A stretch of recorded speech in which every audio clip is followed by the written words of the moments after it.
دل میں ہمیشہ بچپن سے یہ خواہش تھی کہ میں ایک سپاہی بنوں سی، اپنے ملک کی دفاع کروں سی، اور اللہ کے فضل سے میں اپنے مقصد میں کامیاب ہوا۔ السلام علیکم۔ 6 جولائی ایم اے عالم کی سالگرہ کا دن ہے۔ کیفے کام ہر سال یہ سالگرہ ایک بہت ہی معروف شخصیت سلطان معظم حالی، گروپ کیپٹن، ستارہ امتیاز کے ساتھ مناتے ہیں، کیونکہ وہ ہمیں آگاہ کرتے ہیں، آپ کو، مجھے، پاکستان کی نئی نسل کو، کہ ایم اے عالم کون تھے، کیا تھے، اور پاکستان کو ان کا جاننا کیوں ضروری ہے۔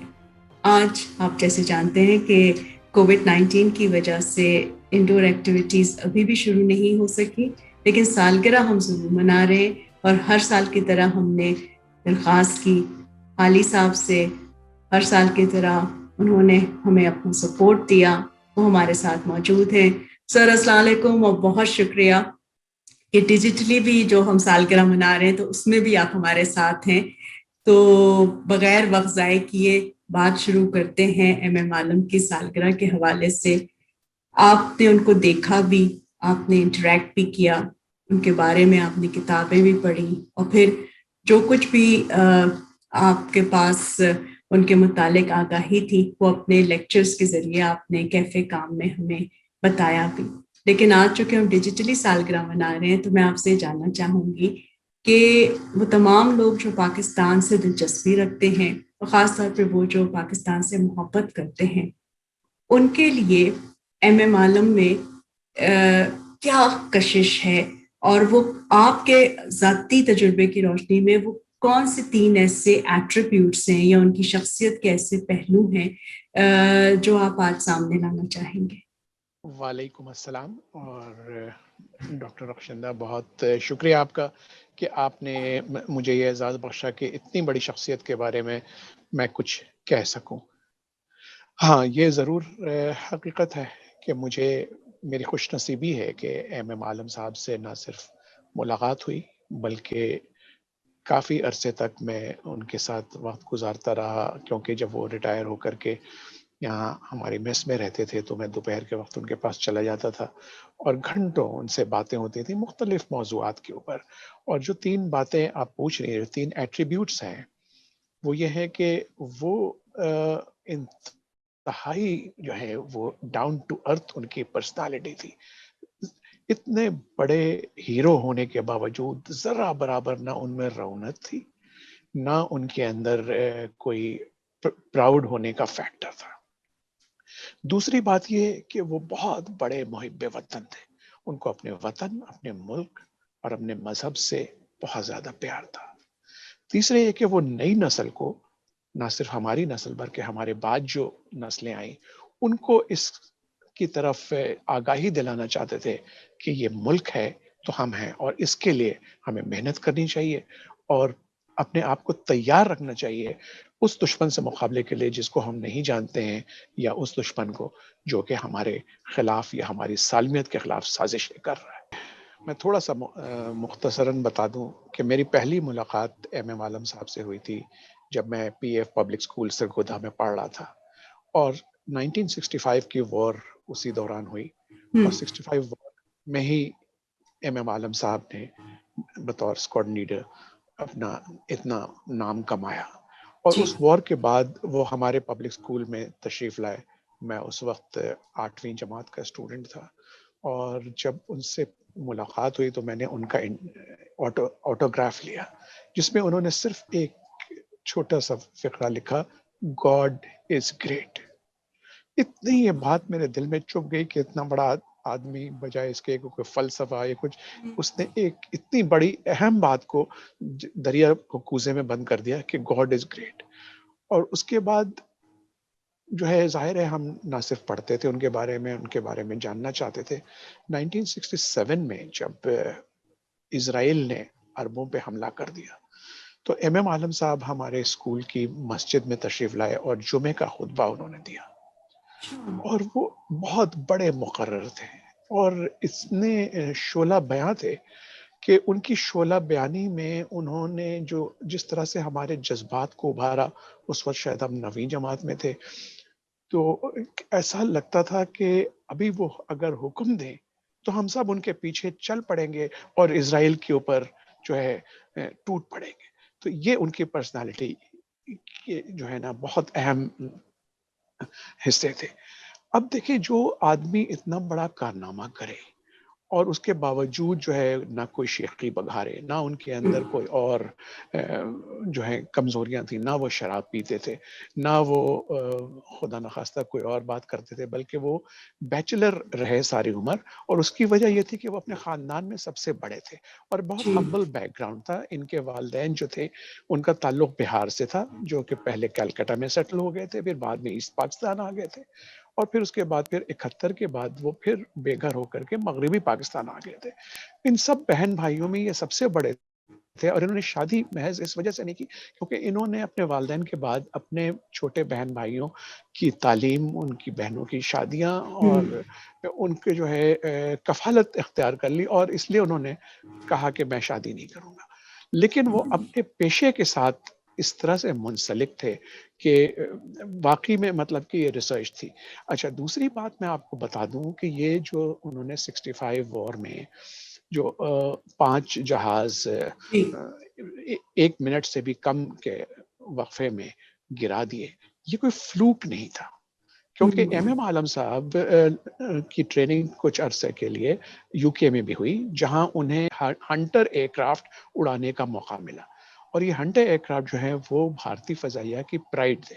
اور جب ایم ایم عالم صاحب پاکستان واپس آئے ٹریننگ کے بعد تو انہوں نے کہا کہ ہم لوگوں کے پاس F-86 سیبر ہیں جو کہ ہنٹر کے مقابلے کے نہیں ہیں، اس سے کمتر ہیں، لیکن اگر کل کو جنگ ہوئی تو ہمیں دو بدو جنگ میں اس کو نیچے گرانا ہے، ان طیاروں کو مار گرانا ہے، تو اس کو کیسے کریں.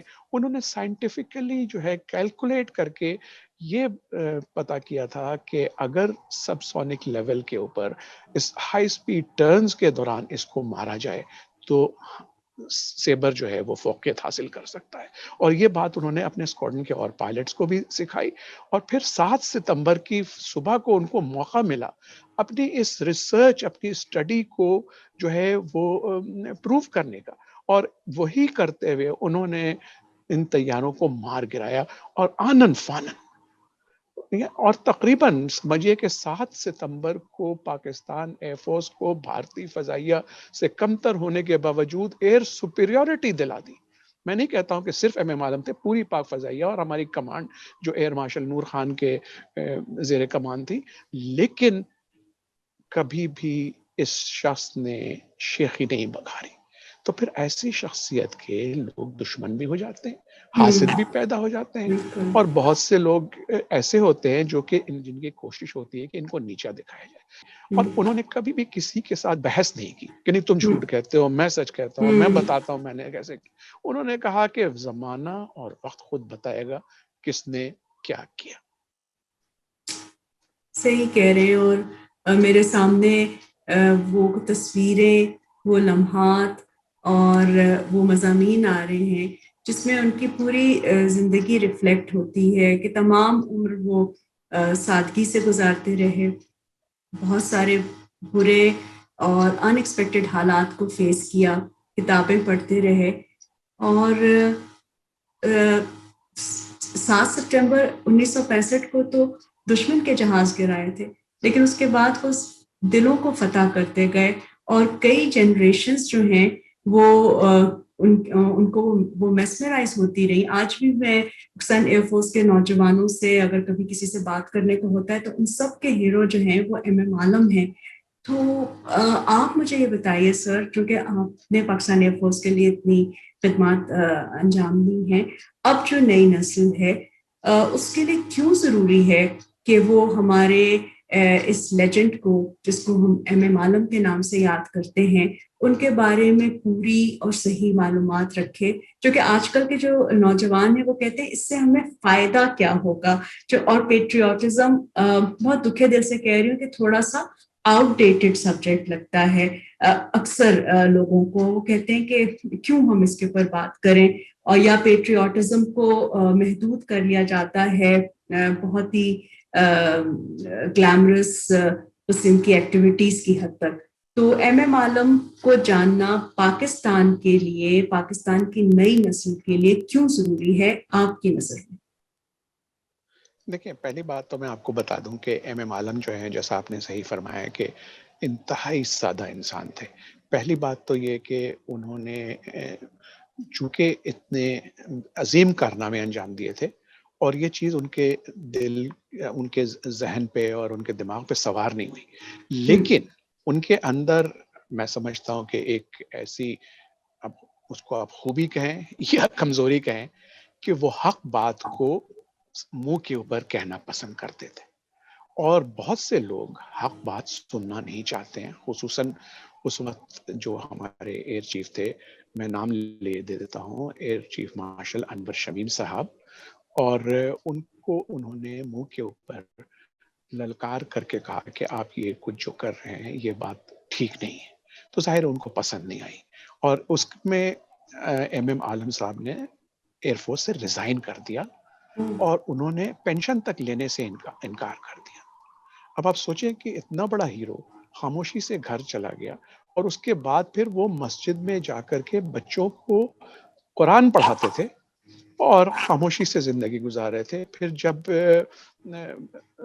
سوویت یونین نے افغانستان کے اوپر حملہ کر دیا تو یہ مرد مجاہد وہاں جہاد کے لیے چلا گیا، اور اتنا بڑا پائلٹ زمین کے اوپر گوریلا جنگ میں اس نے حصہ لیا جس میں وہ زخمی بھی ہوا، اور اس کے بعد وہاں سے واپس آیا. میری جب ان سے ملاقات ہوئی تو اس وقت مجھے پتا چلا کہ ان کے پاس صرف 2 جوڑے کپڑے، ایک وہ جو پشاوری سینڈل ہوتی ہے، سر کے اوپر وہ کابلی ٹوپی، اور یہ ان کی کل اثاثہ ہے، اور اس کے علاوہ ایک مسواک.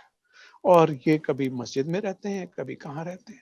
پھر ہمارے ایک ایئر چیف آئے جن کا نام عباس خٹک ہے، انہوں نے، یہاں پہ آپ کے سوال کا جواب ملے گا، انہوں نے کہا کہ ایسے لیجنڈ کی اگر ہم نے عزت نہیں کی تو ہم اپنی نئی نسل کو کیا سکھائیں گے.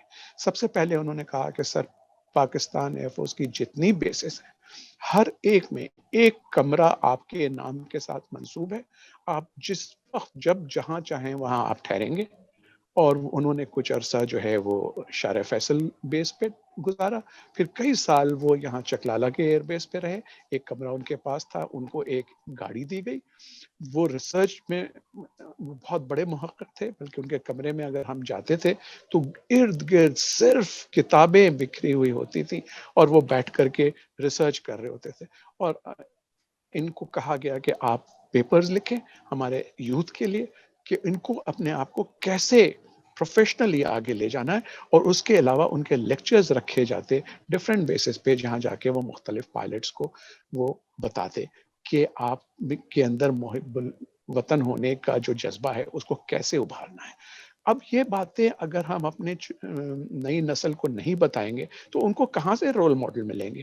اور یہ دیکھیں، میں تاریخ کا بہت پرانا طالب علم ہوں، دوسری قومیں ہیروز کریٹ کرتی ہیں، بعض دفعہ جھوٹ پہ بھی مبنی ہوتا ہے، مبالغے پہ مبنی ہوتا ہے. ہمارے پاس تو اپنے ہیروز تھے، اور صرف ایم ایم عالم نہیں، اور بھی سرفراز رفیقی، یونس حسن شہید، علاؤالدین، اس قسم کے لوگ. تو ان ہمیں تو کہیں دور جانے کی ضرورت نہیں ہے. اور ایم ایم عالم، اچھا سرفراز رفیقی، یونس حسن شہید، علاؤالدین، یہ سب جام شہادت نوش کر گئے تھے، ہمارے درمیان نہیں ہے. صرف ان کی داستانیں ہیں، ان کے کارنامے ہیں. لیکن ایم ایم عالم، حالانکہ جب بھی میرے ان سے ملاقات ہوتی تھی وہ یہ کہا کرتے تھے کہ میری بہت خواہش تھی کہ میں شہادت کا رتبہ حاصل کروں جو مجھے نہیں ملا. اور میں ان کو یہ کہتا تھا کہ سر یہ تو اللہ کی دین ہے، اللہ تعالیٰ نے آپ کو زندہ اس لیے رکھا ہے کہ آپ ہمارے لیے مشعل راہ بنے. تو اس لیے یہ بہت بڑی بات تھی کہ وہ ہم میں موجود تھے، اور وہ پیپرز لکھتے رہے، وہ لیکچرز دیتے رہے. اور پھر قوم، جیسے میں نے آپ کو بتایا کہ وہ شعلہ بیاں مقرر تھے، تو وہ لوگوں کو جا کر کے ان کا جذبہ ابھارتے تھے. اب دیکھیں 71 کی بھی وار ہوئی، ٹھیک ہے جنگ ہم نے ہاری، لیکن ہماری فضائیہ بہت دلیری سے لڑی. اور اور اس کے بعد پھر 1979 سے لے کے 1989 تک سوویت یونین جو ہے وہ افغانستان کے اوپر قابض رہی. اس دوران ہماری فضائیہ بہت کم لوگوں کو معلوم ہے کہ وہ فل الرٹ پہ تھی، اور اس طرح سے جنگ ہوا کرتی تھی. اور سوویت یونین کی ایئر فورس بہت بڑی تھی، جس میں ہم نے 17 جہاز ان کے مار گرائے، اور ایک جو کارنامہ تھا وہ تھا میجر رٹسکوئی کا، جس کو ہم نے مار گرایا Su-25، جو بہت ہی سپیریئر ایئر کرافٹ تھا. اور اس کو تو یقین ہی نہیں آیا، وہ اسکواڈرن کمانڈر تھا، اس نے کہا کہ مجھے کس نے مارا، میں تو کہیں غلطی سے گر گیا ہوں. بعد میں یہ رٹسکوئی صاحب وائس پریزیڈنٹ بنے سوویت یونین کے اور پھر رشین فیڈریشن کے، اور پھر وہ واپس آئے تھے پاکستان کہ میں ان پائلٹ سے ملنا چاہتا ہوں جنہوں نے مجھے نیچا دکھایا. تو یہ چیزیں ایسے ہی نہیں ہوئی، اس میں بہت جو ہے نا وہ ہمارے ہیروز کا کمال ہے، اور ان میں وہ زندہ ہیروز مثلا ایم عالم جو کہ لوگوں کا جذبہ ابھارتے رہے. اور میں آپ کو آنکھوں دیکھا حال بتا رہا ہوں کہ کس طرح یہ شخص خاموشی سے شلوار قمیض پہنے اور سادگی سے، لیکن جب تقریر کرتا تھا تو ایسا لگتا تھا کہ کوئی شیر دہاڑ رہا ہے.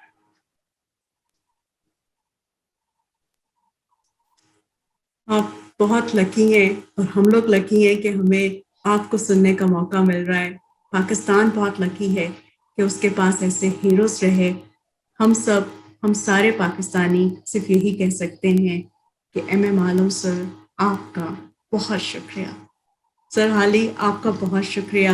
آپ نے تھوڑی دیر کے لیے سے ہی بہت ساری یادیں تازہ کی، اور بہت سارے ان نوجوانوں کو موٹیویٹ کیا جو صرف ایمانداری سے اور محنت کے ذریعے زندگی میں اپنا مقام بنانا چاہتے ہیں. بہت شکریہ. ہم لوگوں نے جو کام کرنا تھا ہماری جنریشن وہ کر کے چلے گئے. اب ایک نئی جنریشن میں جوش ولولہ ہو کہ آزادی کے لیے، ملک کے عزت و ناموس کے لیے انہی پرانی روایتوں کو پھر دہرائیں.